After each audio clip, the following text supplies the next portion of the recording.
Class 10th chapter 3 pair of linear equation in two variables. So exercise 3.1 start करने से पहले हम कुछ बेसिक कॉन्सेप्ट क्लियर कर लेते हैं। इसका मीन्स क्या हुआ? Pair of linear equation in two variables, जिसमें टू वेरिएबल्स हों, और पेयर्स ऑफ लीनियर इक्वेशन जिसमें मतलब आपके दो इक्वेशन हो जो अकॉर्डिंग टू टू वेरिएबल्स। तो चलिए फाइंड आउट करते हैं इनके बेसिक कॉन्सेप्ट। जैसा कि यहाँ पे दिया हुआ है, the general form of a pair of linear equation in two variables x and y is the form of ax1 plus by1 plus c1 equal to 0, then a2x plus b2y plus c2 equal to 0। तो इसमें हमें क्या find out होता है, चलिए उसके बारे में डिस्कस करते हैं। So here two variables, so firstly we can write equation first and equation second, where a, b and c are number, where a, b and c are number, मतलब a और b एंड c के place पे कोई भी numbers हो सकते हैं। तो चलिए इसमें से फार्मूला हम सेटअप करते हैं कि कौन कौन से फार्मूले हैं और किसके अकॉर्डिंग हमें 3.1 सॉल्व करना है। ध्यान से देखिएगा। फर्स्ट है यूनिक सॉल्यूशन। आपके यहीं पे ही कॉन्सेप्ट क्लियर हो जाएंगे, एक्सरसाइज वेरी इजी हो जाएगा। फर्स्ट आप देखिए यूनिक सॉल्यूशन। यूनिक मीन्स क्या होता है? यूनिक मीन्स होता है एक डिफरेंट टाइप का, उसके मतलब उसके जैसा दूसरा कोई हो ही ना, मीन्स उसमें से एक फाइंड आउट हो। तो यूनिक सॉल्यूशन मीन्स क्या हुआ कि इसी से हमें फार्मूला यहाँ पे रिप्रेजेंट होगा a1/a2 does not b1 upon b2। ये आपका यूनिक सॉल्यूशंस का फार्मूला है। हम आपको ट्रिक के अकॉर्डिंग ही बताएंगे। फर्स्ट आप देख लीजिए, क्लियर, यूनिक सॉल्यूशन। हम यहाँ पे डिस्टेंस भी यहाँ पे रख लेते हैं, आप देखिएगा आपका ऑलरेडी कंप्लीट हो जाएगा। Then second no solution. No solution में आपका ऑलरेडी आंसर यहाँ पे छिपा हुआ है, आप देख सकते हैं। नो सॉल्यूशन मतलब जिसमें आंसर ना हमें फाइंड आउट हो, इसमें आपको कभी भी आंसर फाइंड नहीं होंगे। No solution means a1/a2 is equal to b1/b2 does not c1/c2। Then third हम यहाँ पे स्पेस गैप कर रहे हैं जिससे आपको और आसानी से हम सॉल्व कर पाएंगे। Then after infinite solution,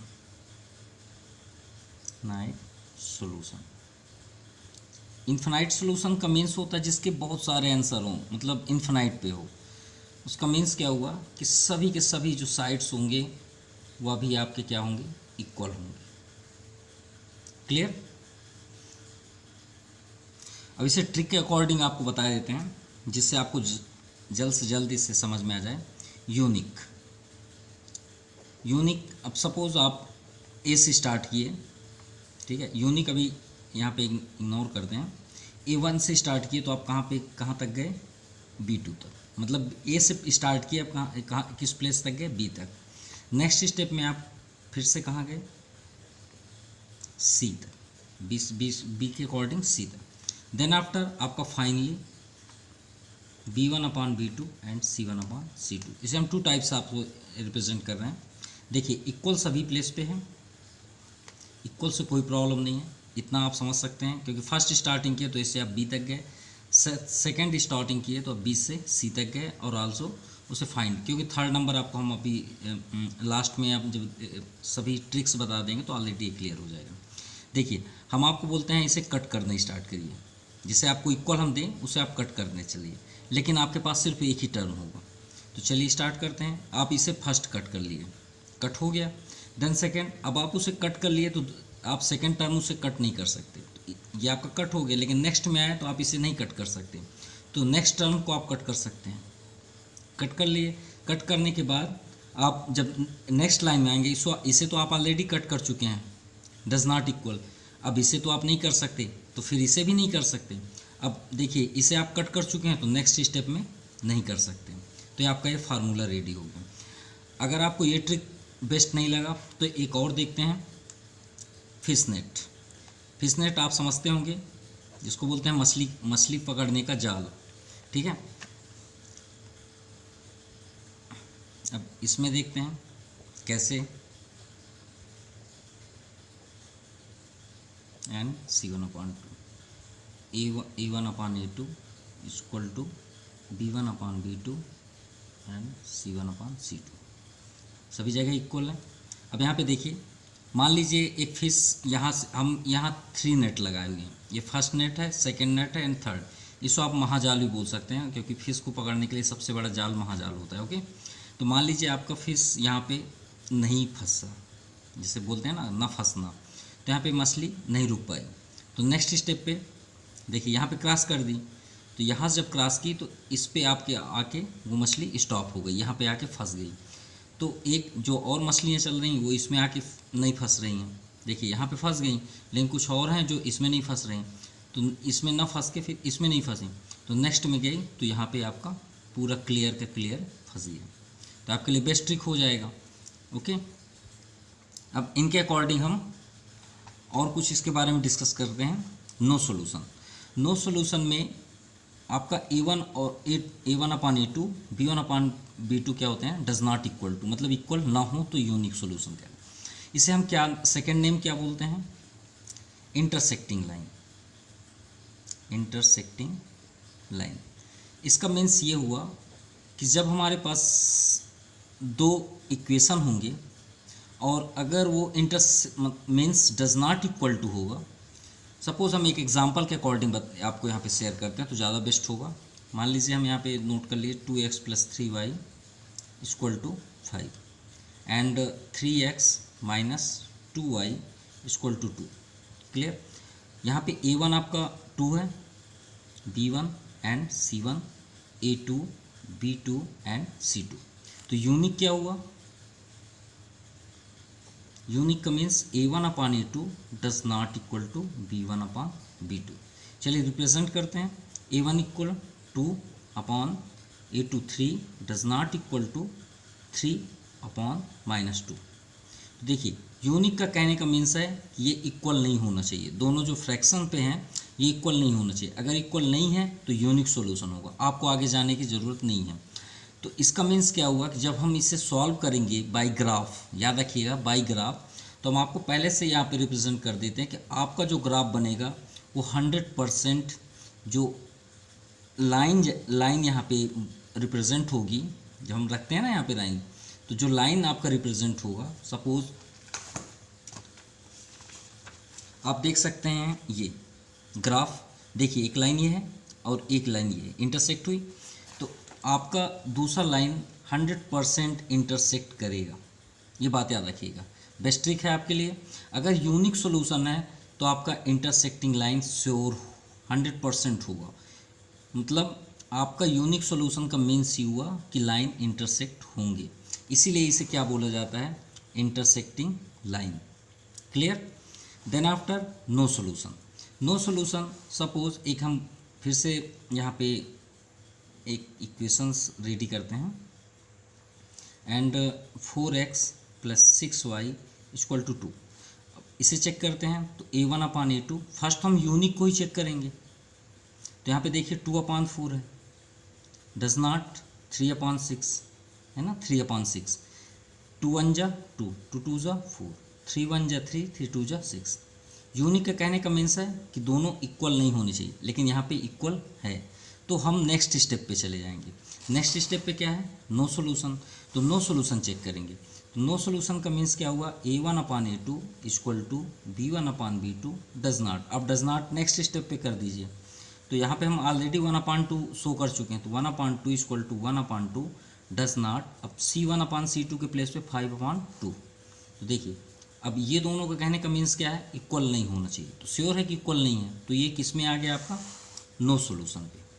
clear, अब नो सॉल्यूशन का मीन्स क्या हुआ कि अगर आपको इस इक्वेशंस को ग्राफ के अकॉर्डिंग सॉल्व करने के लिए बोला जाए तो इसका जो ग्राफ बनने वाला है वो आपका पैरेलल होगा, मीन्स दोनों के दोनों लाइंस पैरेलल पे होंगे, ये बात याद रखिएगा। हम कुछ एग्जांपल्स आपको इसके दिखा देते हैं। ये आपका पैरेलल है, देखिए ठीक है। अगर हम इसके इक्वेशंस को आपको शो करें, आप पेज नंबर 43 पे देख सकते हैं, ये आपका इक्वेशन है, आप इसमें चेक कर सकते हैं। देखिए 1 है यहाँ पे 1/2, 2 यहाँ पे देखिए 2 1 जा 2, 2 2 जा 4, तो यहाँ भी 1/2 आया, लेकिन थर्ड पे देखिए माइनस से माइनस कैंसिल करेंगे, 4 1 जा 4, 4 3 जा तो 1/3 हुआ। तो आपका ये नो सोल्यूशन हुआ ना, तो नो सोल्यूशन का मीन्स क्या हुआ कि पैरेलल से जाएंगे, ये बात याद रखिएगा। आप यहाँ पे देख सकते हैं ये लिखा हुआ है कि the two lines will not intersect, they are parallel. तो दे आर पैरेलल किस में होगा, नो सोल्यूशन पे। तो इसका मीन्स क्या हुआ कि नो सोल्यूशंस के जितने भी आपके इक्वेशंस मिलेंगे इस वे पे, तो उनके लाइंस क्या होंगे, पैरेलल लाइंस होंगे। क्लियर, वो पैरेलल लाइन शो करेंगे। इसीलिए पैरेलल होने के थ्रू पे हमें कभी भी आंसर प्राप्त नहीं हो सकता, ये बात, क्योंकि ये इंटरसेक्ट हो ही नहीं रहे हैं। तो इंटरसेक्ट जब तक नहीं होगा हमें आंसर नहीं मिलेगा। तो आंसर वन कंडीशंस पे ही होता है, एक तो इंटरसेक्ट पे होगा, एक तो आपका इन्फिनाइट सॉल्यूशन पे होगा। तो इन्फिनाइट कैसे होता है उसके लिए भी हम एक रिप्रेजेंट कर लेते हैं। Suppose 2x + 3y = 5 and 4x + 6y = 10। देखिए इसका रिप्रेजेंट करते हैं हम, फाइनल उसी पे आ जाते हैं जो आपका इन्फिनाइट सॉल्यूशन का फार्मूला है, क्योंकि हमने सेटअप किया तो उसी के अकॉर्डिंग होगा। देखिए 2 1 जा 2, 2 2 जा 4, तो 1/2 हुआ, 3 1 जा 3, 3 2 जा 6, 1/2 हुआ, एंड 5 1 जा 5, 5 2 जा 6, 1/2। तो देखिए तीनों आपके इक्वल हैं, तो तीनों इक्वल किस कंडीशंस पे आते हैं, इन्फिनाइट सॉल्यूशन पे।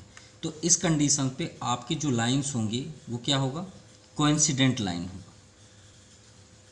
क्या होगा, they are coincident. Coincident means ये आपका ग्राफ है, आपकी लाइंस जो होगी दोनों में वो एक ही जाएगी, मतलब एक के ही आप ये बोल सकते हो कि उसके ऊपर ही रहेगी, तो एक ही लाइन आपकी शो होगी। जैसे कि हम एग्जांपल में आपको दिखा दे रहे हैं, आप page number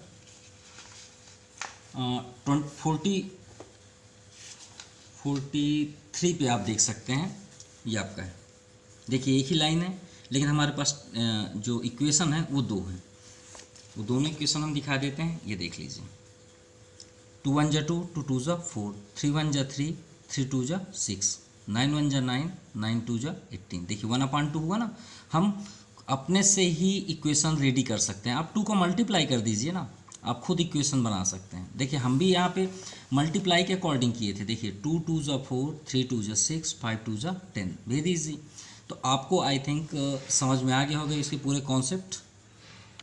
so now we are going to exercise 3.1, question number first, according to the base. Question number first, Aftab tell his daughter. Aftab अपने पुत्र, मतलब डॉटर, अपने सन से बात कर रहा है। डॉटर मीन्स पुत्री होगी। 7 years एगो, 7 years एगो मीन्स 7 साल पहले। मतलब आफ्ताब अपनी बेटी से बोलता है कि 7 years एगो, 7 साल पहले, आई वॉज 7 times। इसको देखिए रीड करने से पहले एक डिस्कशन करते हैं, उसके बाद बात करते हैं। क्या ये पॉसिबल हो सकता है कि एक पिता अपने पुत्री या पुत्र से या सन या डॉटर से डिस्कस करे कि मतलब उनका जो एज होगा, क्या पॉसिबल है कि एक सन या डॉटर में अगर हम डिस्कस करें कि इनका एज पिता से बड़ा हो जाए? ये तो पॉसिबल है नहीं। हमेशा फादर या पेरेंट्स के ही एज आपके एबव होंगे। इसमें आपको बहुत सारी प्रॉब्लम्स होती है एज में, आज वो क्लियर हो जाएगी, आप ध्यान से देखिएगा बस, ठीक है। यहाँ पे आप देखिए, Aftab tell his daughter 7 years ago, 7 साल पहले, I was 7 times age old age you were then. मैं तुमसे 7 गुना बड़ा था। इसका कहने का मीन्स ये है, ठीक है। अब ये देखिए full stop, full stop means होता है वन इक्वेशन। याद रखिएगा, आप कोई भी इक्वेशन इसमें, कोई भी आप वर्ड्स प्रॉब्लम्स क्वेश्चन अटेंड करें, अगर फुल स्टॉप हुआ तो उसका समझ जाइए कि उसमें वन इक्वेशन हमें रिसीव हो गया। तो चलिए फर्स्ट हमारे पास चैप्टर नेम क्या है ये भी आप याद रखिए। चैप्टर नेम क्या है आपका, pair of linear equation two variables. तो 2 वेरिएबल्स हैं, तो 2 variables means Aftab and daughter. तो इन्हें हम लेट कर लेते हैं एक्स एंड वाई के अकॉर्डिंग। तो फर्स्टली हम क्या यहाँ पे शो करेंगे, लेट, क्योंकि हम आज के डेट पे बात कर रहे हैं तो प्रेजेंट की बात करते हैं। Let the present age of Aftab equal to x years. Clear? And his daughter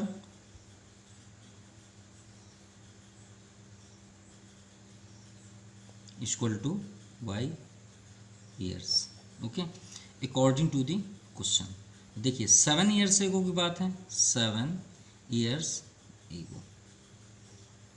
अब 7 years एगो मीन्स क्या होता है, 7 साल पहले. तो 7 साल पहले मीन्स पास्ट इंडिफिनिट. अगर हम साइंस इंग्लिश की लैंग्वेज में बात करें तो हमारे उस लाइफ से क्या हो चुका है, निगलेक्ट हो चुका है, ख़त्म हो चुका है. तो उसका मीन्स होता है कि हमारे वो लाइफ से जा चुका है. तो 7 years एगो में दोनों में आपका इफेक्ट होगा. तो कैसे होगा, x - 7 या तो आपका कंडीशन, एंड डॉटर में भी 7 years एगो. क्लियर? अब यहाँ पे देखते हैं, आई वॉज 7 times मीन्स आफ्ताब बोलता है कि मैं 7 गुना बड़ा था, किसे, अपनी पुत्री से या डॉटर से. तो इसमें आप देखिए डॉटर कौन है, वाई. तो ये हो गया आपका मेज़रमेंट. हमेशा आप इक्वल के अकॉर्डिंग करते हैं. इक्वल मीन्स होता है मेज़रमेंट, याद रखिएगा. आप हमेशा यही प्रॉब्लम आपकी लाइफ में हमेशा प्रॉब्लम ये क्रिएट होती है कि 7 इनके साइड है लेकिन आप इधर लिख देते हैं, तो क्यों हो जाता है. तो चलिए आज क्लियर हो जाएगा. सपोज़ आपके पिता का वेट, सपोज़ आपके फादर का वेट 60 kg है और आपका वेट 30 kg है. क्लियर? अगर आपसे आपके फादर आपसे डिस्कस करें कि मैं आपसे 2 गुना वेट में हूँ, बात करेंगे ना, वो तो ये बोलेंगे कि आपसे आपका जो वेट है उसके अकॉर्डिंग मैं 2 गुना हूँ. तो आप कैसे इसे रिप्रेजेंट करेंगे, 30 ये हुआ इक्वल टू 60, क्योंकि इक्वल टू के अकॉर्डिंग कर रहे हैं ना आप. तो ये बताइए आप इसे इक्वल कर रहे हैं, तो इक्वल करेंगे तो 2 times ये आपके पिताजी हो गए, आप ये हैं.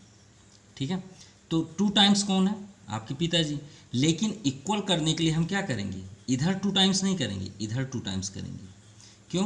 क्योंकि इक्वल करना है ना, तभी ना आप 60 kg होंगे जब आपके साइड 2 times होगा. क्लियर? इसीलिए आपका जो टाइम्स दिया होता है वो जस्ट अपोजिट होता है. इसका रीज़न ये है. क्यों? और ये रीज़न क्यों होता है, इक्वल के कारण, क्योंकि इक्वल है. नहीं तो फिर आप ग्रेटर लेस का यूज़ करो. क्लियर? नहीं तो फिर आपका ग्रेटर लेस होगा. क्यों? क्योंकि आपने तो इधर कर दिया. तो 7 times कौन है, आफ्ताब. तो आफ्ताब के साइड हम नहीं रख सकते ना, हम उसके अपोजिट पे करेंगे, तभी तो इक्वल होंगे ना. सपोज़ अगर हम यहाँ पे एग्जैक्ट मतलब एक अप्रोक्सीम लें कि आफ्ताब का एज 45 एज है, तो उनसे 7 times है ना, तो श्योर है कि वो उनकी जो डॉटर होगी वो 5 years की होगी. 5 × 7 = 45. तो हम 7 का इंटू इधर ही करेंगे, तभी तो इक्वल होगा ना. ये देख लीजिए, तो 7 किधर हुआ, इस साइड. अब इसे सॉल्व कर लीजिए. तो x - 7 = 7y - 7. इस सेटअप कर लीजिए इक्वेशन के अकॉर्डिंग. फर्स्ट x होता है, देन y को आप इधर ट्रांसफ़र कर लीजिए और नंबर्स को इधर. तो -7 और ये माइनस इधर आया तो +7. इनके अकॉर्डिंग x - 7y = 0. क्लियर? ये आपका फर्स्ट इक्वेशन हुआ. सॉरी यहाँ पे थोड़ा सा रॉन्ग हुआ, 7 × 7 = 49 होगा ना, 49. तो यहाँ पे हो गया आपका 49 -49 + 7 42 -42. ये आपका फर्स्ट इक्वेशन हुआ. Okay, according to the question. अब नेक्स्ट में क्या है, 3 years फ्रॉम नाउ, आज से 3 साल बाद. देखिए फ्रॉम नाउ मीन्स प्रेजेंट में अभी हम जो कंडीशन पे हैं. 3 years फ्रॉम नाउ, आज से 3 साल बाद. तो चलिए 3 years इसमें चेंजेस करते हैं. तो 3 years अब क्या हो जाएगा, x + 3, क्योंकि प्लस होगा आज से आने वाले कंडीशन पे, y + 3. क्लियर? अब यहाँ पे देखिए 3 times as old as you will be, sorry हम ये sorry 3 years from now I shall be 3 times. I shall be 3 times, क्योंकि 3 गुना जो है वो पिता ही होगा, पुत्र मतलब उनके डॉटर जो है, बेटी तो कभी हो नहीं सकती, चाहे वो 3 times हो, चाहे 2 times हो, चाहे 7 times हो. बेटी कभी भी 2 times हो ही नहीं सकती, क्योंकि पिता से बड़े तो हो ही नहीं सकते. इसलिए 3 times कौन है, आफ्ताब है. तो आफ्ताब के कंडीशन में आपका 3 times है, लेकिन हम 3 times किधर रिप्रेजेंट करेंगे, उनके डॉटर के साइड. अब आपको समझ में आ गया होगा आई थिंक। क्लियर। अब आपको अगर अभी भी नहीं समझ में आया ट्रिक के अकॉर्डिंग, तो एक बात याद रखिएगा, अगर आपने फर्स्ट स्टेप पे जिस साइड भी आपने मल्टीप्लाई कर दिया टाइम्स का, वो उसी टाइम पे उसी साइड ही हमेशा ऑलवेज टाइम भी मतलब हमेशा ही रहेगा। मतलब अगर सेट 7 टाइम्स इधर आपका सही है, आपने राइट किया है, कोई रॉन्ग नहीं है, तो ये बात याद रखिएगा, आपको नेक्स्ट स्टेप पढ़ने की ज़रूरत नहीं है, आपका इसी साइड ही हमेशा याद रहेगा। ये बात याद रखिएगा। अगर राइट साइड ही हो गया 7 टाइम्स, तो चाहे अगर आपका 3 स्टेप में दिया हो 2 टाइम्स 3 टाइम्स 4 टाइम्स, तो याद रखिएगा वो इसी साइड ही रहेगा, मतलब वो राइट ही साइड रहेगा, लेफ्ट में कभी नहीं होगा। ये बात याद रखिएगा, ये बेस्ट ट्रिक रहेगा आपके लिए, याद रखिएगा। अब 3 का आप मल्टीप्लाई कर दीजिए, तो 3y + 9, then arranging in equation 3y 9, 3 को ट्रांसफ़र कर दीजिए -3, सो x - 3y = 9 - 3 6, ये आपका सेकेंड इक्वेशन है। चलिए next, represent the situation arithmetically and graphically. हमें फर्स्ट अर्थमेटिकली सॉल्व करना है एंड ग्राफिकली। फर्स्ट हम अर्थमेटिकली में चलते हैं।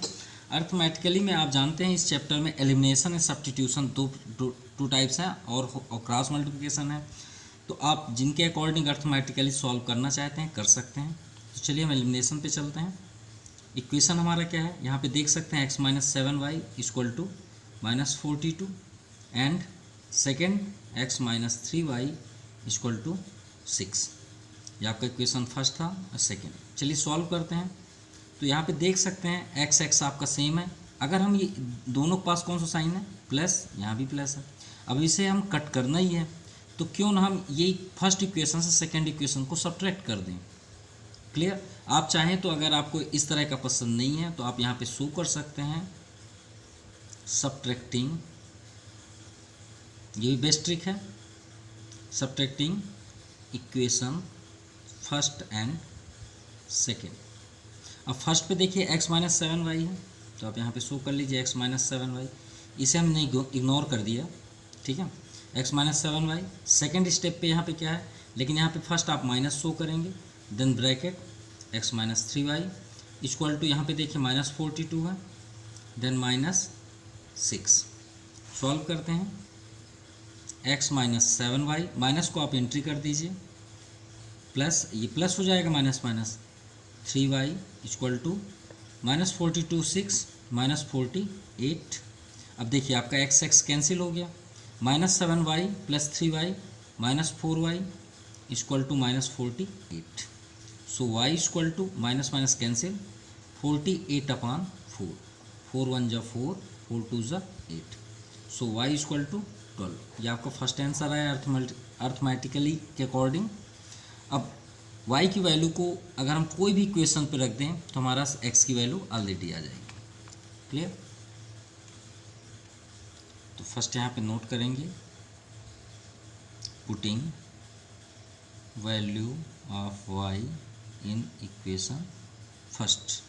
तो फर्स्ट इक्वेशन हमारा क्या है, x - 7y = -42, x - 7y = -42। सो y की वैल्यू 12, सो x - 7 × 12 = -42। सो x = 12 7 = 84 = -48।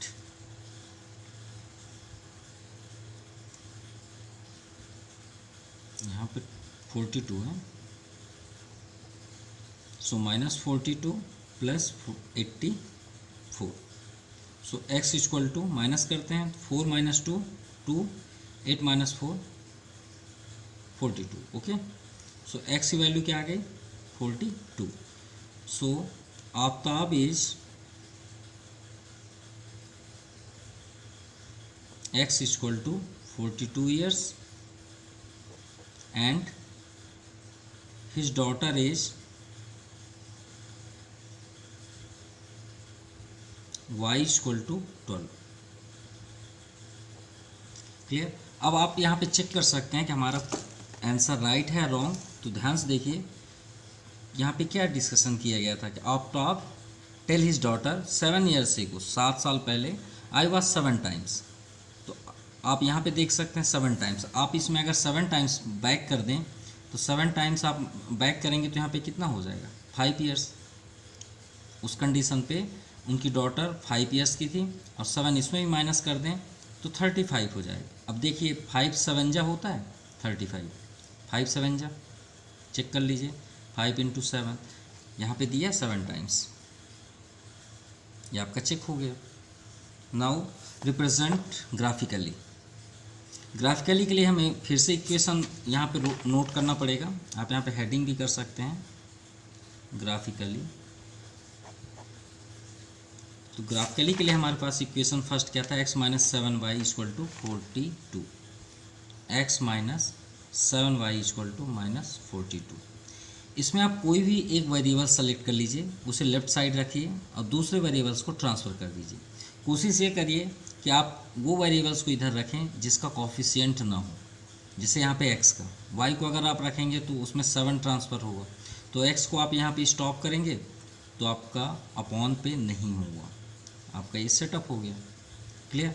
अब यहाँ पे आप एक बॉक्स यहाँ पे अटेंड कर लीजिए।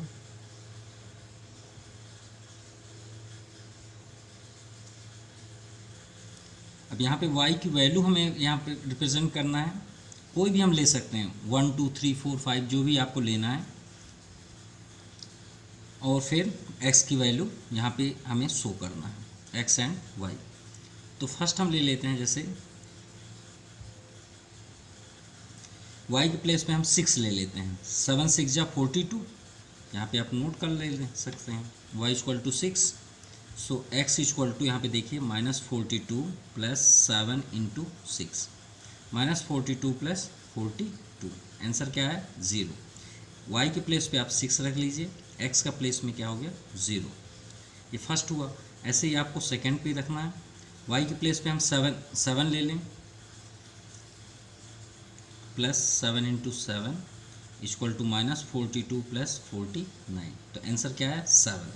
तो 7 हमने यहाँ पे रिप्रेजेंट किया, 7 ये हो गया, आंसर भी हमारा 7 ही हुआ। नेक्स्ट 8 ले लेते हैं यहाँ पे, तो -42 + 7 × 8, तो -42 + 8 7 जा 56, तो आंसर क्या आ गया आपका 14। 6 - 2 4, 5 - 14, ओके। तो क्या हमने यहाँ पे रिप्रेजेंट किया 8, आंसर क्या आ गया 14, x की वैल्यू आई, ठीक है। आप कम से कम 3 स्टेप जरूर जाएं। नेक्स्ट सेकेंड इक्वेशन पे चलते हैं। सेकेंड इक्वेशन क्या था आपका, x - 3y = 6, x - 3y = 6।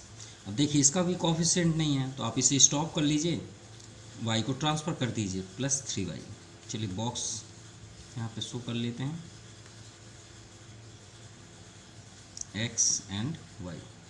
तो यहाँ पे देखते हैं y के प्लेस पे हमें यहाँ पे शो करना है, तो सपोज हम 0 ले लेते हैं, y = 0, तो x की वैल्यू देखिए 6 + 3 × 0, तो x की वैल्यू क्या हो गई 6, y में 0 रखें तो x की वैल्यू क्या आ गई 6। नेक्स्ट y के प्लेस पे हम क्या रख लेते हैं 1 रख लेते हैं, तो यहीं पे सॉल्व कर लेते हैं, 3 1 जा 3, 6 + 3 9, 1 के प्लेस पे 1 रखें तो आंसर पे 9। अगर हम 2 रखें तो 3 2 जा 6, 6 6 12, ये हमारा 3 स्टेप भी हो गया। चलिए अब रिप्रेजेंट करते हैं ग्राफिकली। लेकिन ग्राफ स्टार्ट करने से पहले हमें फर्स्ट ये मालूम होना चाहिए कि हमारा x पे आंसर 42 आएगा और y पे आंसर क्या आएगा 12 आएगा। देखिए हम आपको यहाँ पे शो करके दिखाते हैं ग्राफ में कि ये 12 और 42 कैसे आता है, ठीक है। ये हमारा ग्राफ है। चलिए रिप्रेजेंट करते हैं फर्स्ट बॉक्स में। फर्स्ट में क्या है 0, x में 0, y में 6। ध्यान से देखिएगा, देखिए सभी प्लस पे हैं इसलिए हमें सभी प्लस पे ही ध्यान देना, फोकस करना है। इधर हमें इग्नोर करना क्योंकि इधर तो आना ही नहीं है, सभी प्लस पे हैं तो इसी बॉक्स पे ही बनेंगे। तो फर्स्ट क्या है x पे 0, y में 6, तो 0 तो सभी का होता है, y में 6 देखते हैं, तो y में 6 आपका यहाँ तक होगा। हमने 4 का डिस्टेंस लिया है, याद रखिएगा 4 8 12, तो 4 का डिस्टेंस y प्लेस पे भी है, 4 का डिस्टेंस x प्लेस पे भी है, ठीक है। तो 0 × 6 यहाँ पे आ गया और यहाँ पे आप शो कर दीजिए। एक बात याद रखिएगा, ये हम जो ब्रैकेट बनाते हैं फर्स्ट हमेशा x का होता है, देन y का होता है, ये बात याद रखिएगा। देन सेकेंड, x में 7, y में 7, तो x पे 7 ये x लाइन है, तो x में 7 समथिंग यहाँ पे आएगा, y में भी 7 तो यहाँ पे होगा, ठीक है। अब इसे अंडर लाइन के थ्रू पे ऐसे देखते हैं, ग्राफ के थ्रू पे, तो ये यहाँ पे आएगा, है ना, 7 एंड 7। नेक्स्ट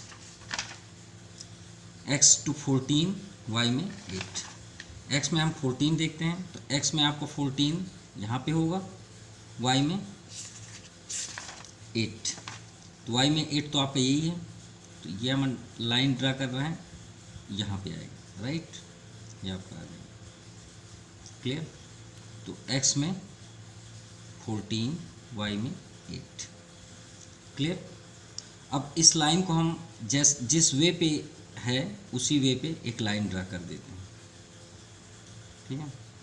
वो लाइन कुछ इस तरह का होगा, सॉरी यहाँ से है, ये आपका आगे की ओर चलेगा, ओके। लाइन आपका हमने ड्रा कर दिया। नेक्स्ट सेकेंड ग्राफ पे चलते हैं।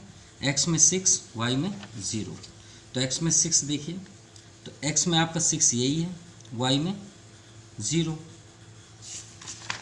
y में 0, तो y तो है ही नहीं है, तो ये आपका 6 एंड 0 यहीं पे ही शो करेंगे आप, 6 एंड 0, क्लियर। ये आपका पॉइंट हुआ 6 एंड 0। नेक्स्ट x में 9, y में x में 9, y में 1, तो x में 9 आपका ये हुआ, y में 1 यहीं पे ही होगा, ये हो गया आपका पॉइंट, तो यहाँ पे आप शो कर दीजिए 9 एंड 1। एंड x में 12, y में 2, तो x में 12 आपका ये है, y में 2 यहाँ पे होगा, राइट। यहाँ पे आप देखेंगे थोड़ा तो ऊपर होगा ही होगा, क्योंकि ये 1 है तो ये 2 है, तो ये आपका पॉइंट हुआ, राइट। क्या हुआ पॉइंट? 12 एंड 2, तो आप यहाँ पे रिप्रेजेंट कर दीजिए 12 एंड 2। अब इस लाइन को हम ड्रा करते हैं, हमारा एक ये पॉइंट है, एक ये पॉइंट है और एक ये पॉइंट है। अब इसे ड्रा करने से पहले हम थोड़ा सा फैक्ट बताएंगे, ध्यान से देखिएगा। ये आपका दोनों इक्वेशन है, ये है आपका इक्वेशन, है ना। अगर हम इसे चेक करें, यूनिक है, नो सॉल्यूशन है, इन्फिनाइट सॉल्यूशन, तो यही रिप्रेजेंट करेगा ना कि वो इंटरसेक्टिंग लाइन बनेगा, पैरेलल बनेगा या तो फिर कोइंसिडेंट बनेगा। तो चलिए चेक कर लेते हैं फर्स्ट। तो इसका आपका कोफिशिएंट क्या है? 1, A1 के प्लेस पे तो 1 है ना, यहाँ भी 1 है, तो 1/1 does not equal to, unique check कर रहे हैं। और यहाँ पे देखिए -7 और डाउन साइड भी -3 है, कैंसिल हो गया। तो क्या ये दोनों इक्वल हैं?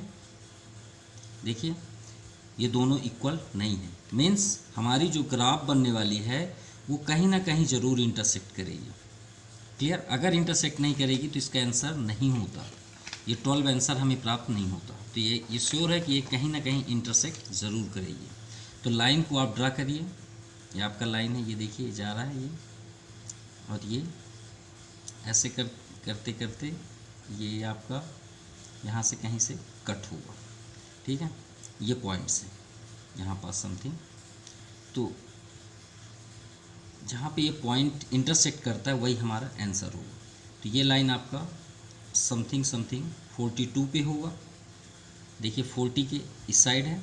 और यहाँ पे भी आप चेक करेंगे तो देखिए आपका ये डैश डैश करते हम जा रहे हैं, ये देखिए कहाँ पे टच हो रहा है? 12 पे। तो इस पॉइंट को हम क्या बोलेंगे? x के प्लेस पे क्या है? 42। हमने बताया ब्रैकेट में हमेशा फर्स्ट x होता है, तो उसके अकॉर्डिंग x में कहाँ पे इंटरसेक्ट हुआ? 42 पे। y के प्लेस 12, तो ये आपका x हुआ, ये आपका क्या हुआ? y। तो x किसका एज था? आफ्ताब। और y किसका? His daughter. ये आपका आंसर हुआ। देखिए x 42 था ना आंसर, और y डॉटर, तो ये आपका आंसर हुआ ग्राफिकली, ठीक है, ये आपका सॉल्व हुआ। So next second question. Now second question, the coach of A cricket team boys 3 bats and 6 ball 3900। Means coach of A cricket team, मान ली एक क्रिकेट टीम है जिनका कोच है, उन्होंने क्या बायस किया, परचेस किया 3 बैट्स एंड 6 बॉल्स 3900। तो यहाँ पे बैट एंड बॉल्स की बात है, तो लेट कर लेते हैं। सबसे पहले let cost of bat be equal to x rupees and ball be y rupees. Clear? तो फर्स्ट उस अकॉर्डिंग टू द क्वेश्चन यहाँ पे देखिए 3 बैट एंड 6 बॉल, तो 3 bat means 3x plus 6 ball 6y equal to 3900 rupees. ये आपका equation first ready. Suppose अगर एक 1 बैट की जो कॉस्ट प्राइस है सपोज़ 400 है, तो अगर आप 3 बैट्स लेंगे तो श्योर है आप यही बोलेंगे सर वो 1200 का होगा। क्यों? क्योंकि आपने 3 का इंटू किया ना, तो वही तो है। यहाँ पे आप कास्ट आपने x रखा इसलिए 3x हो जाता है। क्लियर? देन लेटर सी बायस अनदर बैट मीन्स 1 बैट, एक ही बैट लिया गया another bat and 3 more balls, यानी 3 और बॉल्स लिए गए जिनका प्राइस क्या है 1300। तो 1 बैट, यहाँ पे 1 बैट की another bat means 1 bat and 3 balls equal to 1300। ये आपका सेकेंड इक्वेशन। अगर हम यहीं पे रिप्रेजेंट करें कि ग्राफ क्या बनेगा तो हम यहीं पे शो कर सकते हैं। कैसे? देखिए 3/1 होगा, देखते हैं यूनिक होगा क्या होगा। 3/1 हुआ, यहाँ पे 6/3 है तो 6/3 कर लीजिए, 3 2 = 6। क्लियर? 13 3 = 39 होता है, तो यहाँ पे आप देख सकते हैं 13 3 तो यहाँ 3 आ गया 3/1। आपके सेकेंड नंबर में थोड़ा यहाँ पे क्वेश्चन में स्प्रिंट है, याद रखिएगा। ये 3 मोर बॉल्स नहीं है, ये 2 मोर बॉल्स है, याद रखिएगा 2 मोर बॉल्स, याद रखिएगा यहाँ पे 2 है। तो ऐसा कोई प्रॉब्लम नहीं कि हम इसे सॉल्व कोई प्रॉब्लम हो जाए कि 3 मोर बॉल, उससे कोई इफेक्ट नहीं पड़ेगा। सपोज ये दोनों इक्वल नहीं होंगे तो इंटरसेक्टिंग होगा। अगर आप 2 मोर बॉल्स करेंगे तो यहाँ पे 2 हो जाएगा। इनके अकॉर्डिंग देखिए, अगर आप यहाँ पे 2 होगा तो 2 3 हो जाएगा। देखिए सभी के सभी इक्वल हैं, तो ये कैसे आपके लाइन बनेंगे? कोइंसिडेंट। ये पहले से क्लियर हो जाएगा, मतलब सिर्फ एक ही लाइन रिप्रेजेंट होगी ग्राफ पे। क्लियर? तो चलिए सॉल्व करते हैं फर्स्ट।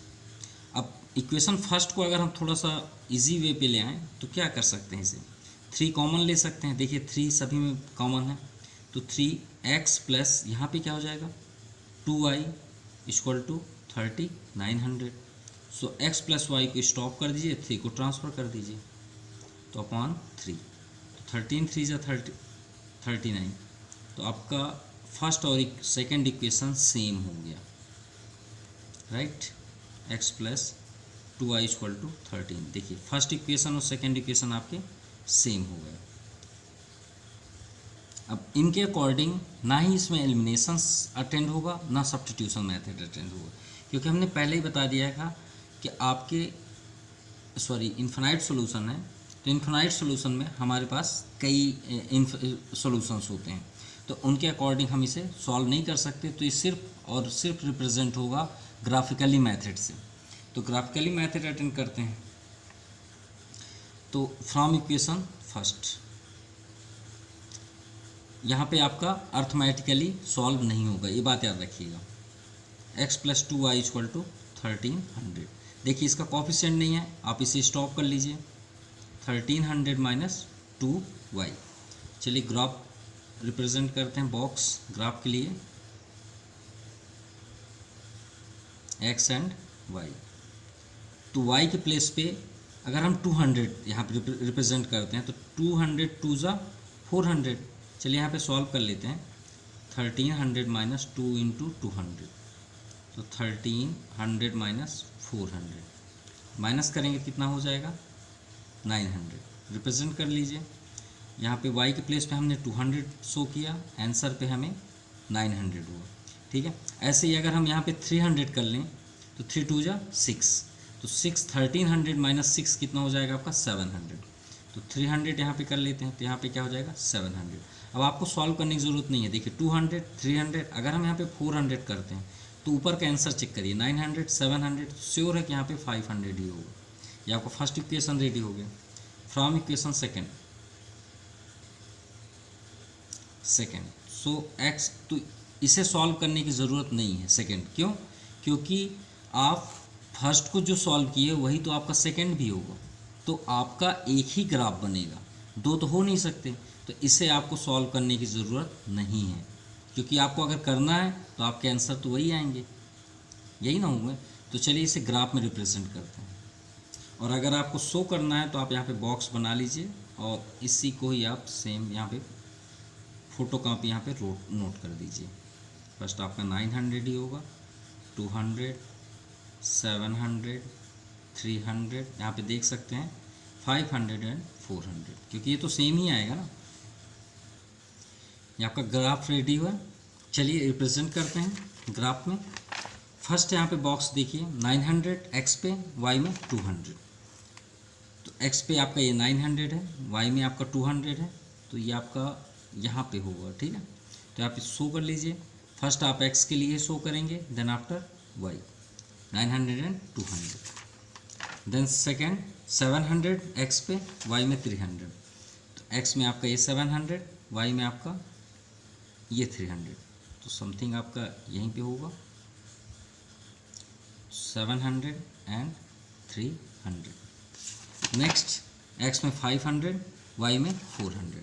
सो एक्स में आपका ये 500 है, वाई में 400। तो आप यहाँ पे देख सकते हैं एक्स में 500, वाई में 400। अब आप सेकेंड ग्राफ देखेंगे तो वो तो वही है ना, इसमें तो हम कुछ कर ही नहीं सकते क्योंकि ये तो वही बना हुआ है। अब इससे लाइन पे आप रिप्रेजेंट कर दीजिए, ये आपका ग्राफ बन गया। और क्यों? क्योंकि ये कोइंसिडेंट लाइन है जो एक के ऊपर ओवरलैप होती है, इसे ओवरलैप लाइन भी बोल सकते हैं आप, ओवरलैप, ठीक है, ओवरलैप लाइन भी बोल सकते हैं। और ओवरलैप लाइन या कोइंसिडेंट लाइन, अब ये दोनों कभी इंटरसेक्ट हो ही नहीं रहे हैं, तो इंटरसेक्ट जब नहीं हो रहे हैं तो इनके आंसर नहीं प्राप्त होंगे और इनके आंसर इन्फिनाइट होंगे। तो जो आपका क्वेश्चन है सेकेंड नंबर, इनके आपके आंसर रिप्रेजेंट नहीं हो सकते, हम फाइंड नहीं कर सकते। क्लियर? आपका यही ग्राफिकली होगा और यही आपका आंसर है। Now question number third, the cost of 2 kg of apple and 1 kg of grape on a day was found to be 160। मतलब एक ऐसा दिन देखा, मतलब पाया गया, जैसे आप मार्केट गए तो आप 2 kg apples and 1 kg grapes जब आप परचेस किए तो आपने क्या प्राप्त किया कि वो उनका प्राइस क्या हुआ दोनों का, जब हम ऐड किया तो 160 रुपीज़। आफ्टर अ मंथ, मतलब कुछ महीनों बाद जब हमने वहाँ पे चेक किया उसी की प्राइस, तो 4 kg apples and 2 kg grapes का प्राइस क्या हो गया 300। So represent the situation of arithmetically and graphically. तो चलिए चेक करते हैं अर्थमेटिकली सॉल्व होगा, अदरवाइज नहीं होगा। तो फर्स्ट आपका 2 kg एंड 1 kg ग्रेप्स।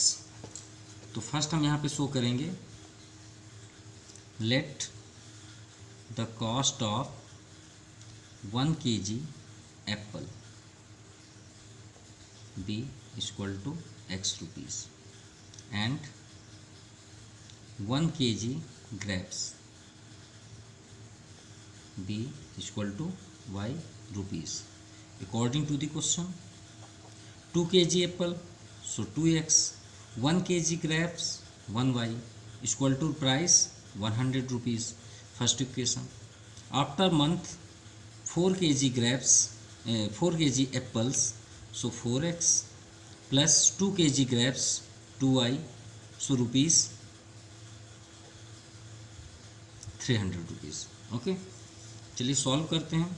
यहाँ भी आपका 2 कॉमन है, अगर आप देख सकते हैं ना, 2 13 2 जब कोई इफेक्ट होना ही नहीं है। तो चलिए सॉल्व करते हैं। तो फर्स्टली चेक करते हैं ये किस में होगा, यूनिक, नो, इन्फिनाइट। तो फर्स्ट 2/4, आप सिर्फ कोफिशिएंट देखा करिए तो आपके लिए बेस्ट होगा, सिर्फ कोफिशिएंट। 2/4 साइड पे आप कर लीजिए, 1/2 एंड 160/300। 2 1 जा 2, 2 2 जा 4, 1/2 देखिए इक्वल है, मीन्स 1 स्टेप क्रॉस हो गया एंड 0 0 कैंसिल, 4 2 8 जा 16 2 15 जा, तो ये आपका हो गया इक्वल नहीं है, तो आपका हो गया नो सॉल्यूशन। तो नो सॉल्यूशन पे आपको क्या बताया गया था कि पैरेलल लाइन शो होंगे। अब इसमें जो ग्राफ बनने वाले हैं वो इस तरह के बनेंगे। देन पैरेलल लाइन में कभी भी आंसर हमें फाइंड नहीं होता, इसमें आपके इन्फिनाइट सॉल्यूशन होंगे, इसमें आपका ओनली वन सॉल्यूशन होगा, याद रखिएगा। इंटरसेक्टिंग लाइन में ओनली वन पॉसिबल सॉल्यूशन, याद रखिएगा, वन पॉसिबल सॉल्यूशन, क्लियर। इसमें आपका इन्फिनाइट सॉल्यूशन होंगे, ये नाम पे ही रिप्रेजेंट है, और इसमें कभी भी आपको आंसर नहीं मिलेगा, ये बात याद रखिएगा, इसके सॉल्व होंगे ही नहीं। तो अर्थमेटिकली इसके लिए भी आपका लॉक है। तो ग्राफ के अकॉर्डिंग इसे सॉल्व करते हैं। सो फ्रॉम इक्वेशन फर्स्ट, तो फर्स्ट इक्वेशन क्या है आपका 2x + y = 160। हमने क्या बताया था, जिसका कोएफिशिएंट ना हो उसे आप स्टॉप कर लें तो आपके लिए बेस्ट होगा। 2x को आप ट्रांसफ़र कर दीजिए। अब यहाँ पे रिप्रेजेंट करने के लिए बॉक्स बना लेते हैं, ये आपका x हुआ एंड y। 1 बाई 1 x पे वैल्यू रखना स्टार्ट करते हैं। तो सबसे पहले x के प्लेस में हम 0 रखते हैं, तो 2 0 0 हो जाएगा, तो 160 आपका आंसर हो जाएगा y की वैल्यू। तो हमने x के प्लेस पे क्या रखा 0, आंसर क्या हो गया 160। अब 20 रख लीजिए, चलिए इसे सॉल्व कर देते हैं। तो 160 - 2 × 20, तो 160 - 40, क्लियर। आप यहाँ पे कोई भी नंबर अटेंड कर सकते हैं, ऐसा नहीं है कि हम 20 लिए तो आप 30 नहीं ले सकते, 10 भी ले सकते हैं, जो भी आपको लेना हो। तो 160 - 40 आपका क्या हो जाएगा 120। तो हमने क्या x प्लेस पे क्या रखा 20, आंसर पे क्या हुआ 120, क्लियर। अब देखिए 0 20 हमने लेगा, नेक्स्ट 40 आप ले लीजिए। देखिए 20 20 डिस्टेंस है, तो 160 कितने का डिफरेंस है यहाँ पे 60 का, तो 60 और माइनस कर दीजिए, तो आपका यहाँ पे क्या हो जाएगा 40 का डिस्टेंस है, तो आपका यहाँ पे 80 हो जाएगा, ठीक है। आप चेक कर सकते हैं 40 4 2 जा 80, तो 180 160 - 80 आपका 80 होगा, राइट। ये आपका first equation ready. And from equation second, so second equation 4x + 2y = 300। थोड़े से कॉमन ले लेते हैं तो आपका इजी हो जाएगा, तो 2 कॉमन ले लेते हैं। 4x + 2y = 300, 2 कॉमन लिए तो यहाँ पे 2x हो जाएगा, यहाँ पे 2 नहीं होगा, तो 2x + y = 2 को ट्रांसफ़र कर लेते हैं, तो 300/2 150। अब देखिए यहाँ पे कोएफिशिएंट नहीं है ना y का, तो y को आप स्टॉप कर लीजिए, 2x को आप ट्रांसफ़र कर लीजिए, आपका सेटअप हो गया। सपोज़ अगर आप यहाँ पे कॉमन नहीं लेते तो आपका कुछ इस तरह का होगा, भाई इसमें से आप कोई भी इक्वेशंस वेरिएबल्स को स्टॉप करते, सपोज y को हमने स्टॉप किया, तो आपका क्या हो जाएगा 300 - 4x, देन y = क्या हो जाएगा 300 - 4x/2। आपको यहाँ वैल्यू रखना पड़ेगा, माइनस करना पड़ेगा, फिर आपको डिवाइड भी करना पड़ेगा, वो कट होगा तो ही तो आंसर मिलेंगे ना y के, इसलिए कोएफिशिएंट को विशेष ध्यान दें, अगर ना हो तो बेस्ट होगा। देखिए कॉमन हमने यहाँ पे शो किया तो हमारे पास कोएफिशिएंट नहीं हुए। अब हम इसके अकॉर्डिंग बॉक्स रेडी करते हैं, x एंड y। तो चलिए फर्स्ट x के प्लेस पे 0 ही नोट कर लेते हैं, तो 0 करेंगे 2 0 0, तो 150 हुआ, तो 0 150।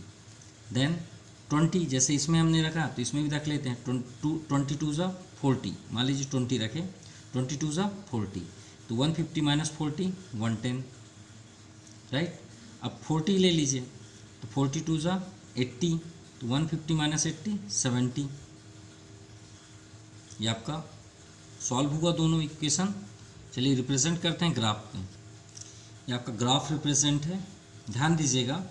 देखिए इधर 10 का डिस्टेंस है, क्योंकि कॉपी पे इतना स्पेस तो होता नहीं है, तो इसलिए हमने 10 का डिस्टेंस, ये लाइन को आप ध्यान से देखिएगा। आप इसे 6 7 8 क्लास में ऐसे अल्टरनेट लाइन देखे ही होंगे। ग्राफ में याद करिएगा, जब ऐसे बनता है बार ग्राफ तो यहाँ पे एक डैश होता है, ये डैश का मतलब होता है कंटिन्यूअसली, ये बात याद रखिएगा। तो इसीलिए हमने यहाँ पर रिप्रेजेंट किया। आप नहीं करना चाहते हैं तो आप स्ट्रेट लाइन भी ड्रा कर सकते हैं, कोई प्रॉब्लम नहीं है। यहाँ 10 का हमने डिस्टेंस किया, इधर हमने क्या किया 20 का डिस्टेंस। और देखिए हमने कहाँ से स्टार्ट किया 60 से। क्यों?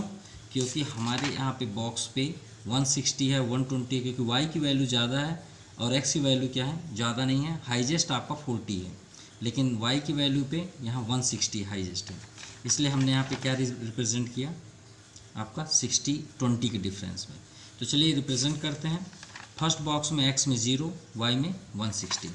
तो x में 0 0 तो सभी का है, y में 60, ये हो गया आपका, y में 160 सॉरी, तो आपको 160 कहाँ पे है, ये हो गया। तो इसे अंडरलाइन कर लेते हैं इसके अकॉर्डिंग, x पे 0, y में 160। देन सेकेंड x में 20, y में 120। x में आपका 20 ये है, y में 120 ये है। तो आप यहाँ पे एज स्ट्रेट लाइन के अकॉर्डिंग आप इसे सेट कर सकते हैं। आपका ये 20 हुआ एंड y की प्लेस 120। नेक्स्ट x में 40, y में 80। x में आपका ये 40 है, y में 80। तो आपका ये प्लेस है, यहाँ पे आप देख सकते हैं, ये आ गया आपका 40 एंड 80। और आपका ये थर्ड लाइन, इसे आप लाइन ज्वाइन कर सकते हैं, ये आपका एक स्ट्रेट लाइन शो हो गया। क्लियर? देन अब इसे सॉल्व करने से पहले हमने क्या बताया था कि नो सॉल्यूशन है, राइट। अब नो सॉल्यूशन की पहले प्रॉपर्टी हम देख लेते हैं। नो सॉल्यूशन में क्या बनता है, पैरेलल लाइन, मीन्स हमारा डायग्राम कुछ इस तरह का बनेगा। क्लियर? जो कहीं भी इंटरसेक्ट नहीं करेगा और आंसर भी गिवन नहीं होगा, यानी हमें इसमें आंसर रिप्रेजेंट नहीं होगा, क्योंकि नो सॉल्यूशन में आंसर होता ही नहीं है। चलिए नेक्स्ट को देख लेते हैं कि हमारा डायग्राम उसी तरह बनेगा। x पे 0, y में 150। तो x में आपका 0, y में 150 समथिंग यहाँ पे होगा, राइट, ये आपका हो गया। तो x में 0, y में 150। नेक्स्ट x में 20, y में 110। x में आपका 20 ये है, y में 110। तो ये आपका 120 है, तो 110 यहाँ पे होगा, ये आपका हुआ। तो x में 20, y में 110, राइट, ये पॉइंट हुआ, ये पॉइंट हुआ। देन थर्ड x में 40, y में 70। x में 40 ये है आपका, y में 70। देखिए टच नहीं कर रहा, थोड़ा उसके करीब ही है, राइट। देखिए 80 है तो ये आपका 70 हुआ। तो x में 40, y में 70। अब इससे लाइन को ड्रा कर लीजिए।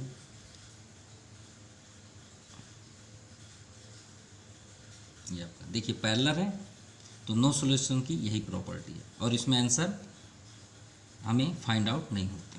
So your exercise 3.1 has completed, ये आपका आंसर।